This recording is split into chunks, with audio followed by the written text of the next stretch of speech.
ఆ తర్వాత రాష్ట్రంలో వాతావరణం బిల్డ్ అయిపోయింది, వారిని వదులుకున్నది బీఆర్ఎస్ పార్టీ. సో అంత అనుభవజ్ఞులే అన్ని తప్పులు చేసిండ్రు. సో నేను పార్టీ పెట్టాలంటే చాలా ఇంకా నేర్చుకోవాలి, ప్రజల దగ్గరికి వెళ్ళాలి, ప్రజా సమస్యలు గుర్తించాలి, ప్రతి జిల్లాకు తిరగాలి. అంతకుముందు నన్ను నిజామాబాద్లోనే కట్టేసిర్రు.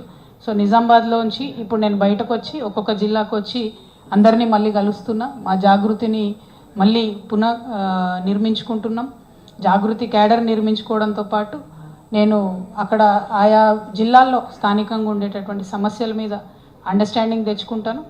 నేను పార్టీ అనేది పెట్టినప్పుడు ఖచ్చితంగా అది ప్రజల పక్షాన, ప్రజలకు ఒక వజ్రాయుధం లాంటి పార్టీని నిర్మించే ఆలోచనలో ఉన్నాను తప్పితే ఏదో పార్టీ పెట్టుకున్నామా, ఒక దాంట్లో పోటీ చేసినామా, తెల్లారి మాయమైపోయినామా, రేపు పొద్దున ఇంకోటి మాట్లాడినామా అన్నది కాకుండా ఒక స్టాండర్డ్ ఆల్టర్నేటివ్ పాలిటిక్స్ ఈ రాష్ట్రంలో నిర్మించాలి. అది పార్టీ పెడితేనే ఉండదు, పార్టీ పెట్టకుండా కూడా బోల్డంత రాజకీయాలు చేయొచ్చు.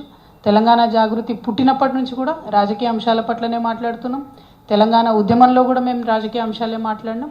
సో ఇప్పుడు కూడా రాజకీయ అంశాలే మాట్లాడతాం. పార్టీ పెట్టేది ఉంటే మంచిగా డంకా బజాయించి హైదరాబాద్లో ప్రెస్ మీట్ పెట్టి మీ అందరికీ చెప్పి పెడతాం. కాకపోతే చాలా ఇంకా నేర్చుకునేది ఉంది, చాలామందిని కలిసేది ఉంది. ఇప్పుడు ఉండేటటువంటి ప్రభుత్వాలు, అది కేంద్ర రాష్ట్ర ప్రభుత్వాల మీద ఒత్తిడి పెంచేది ఉంది. కాబట్టి ఆ పనిలో ప్రస్తుతానికి బిజీగా ఉన్నాం, ఆ పని కొనసాగిస్తాం. Thank you.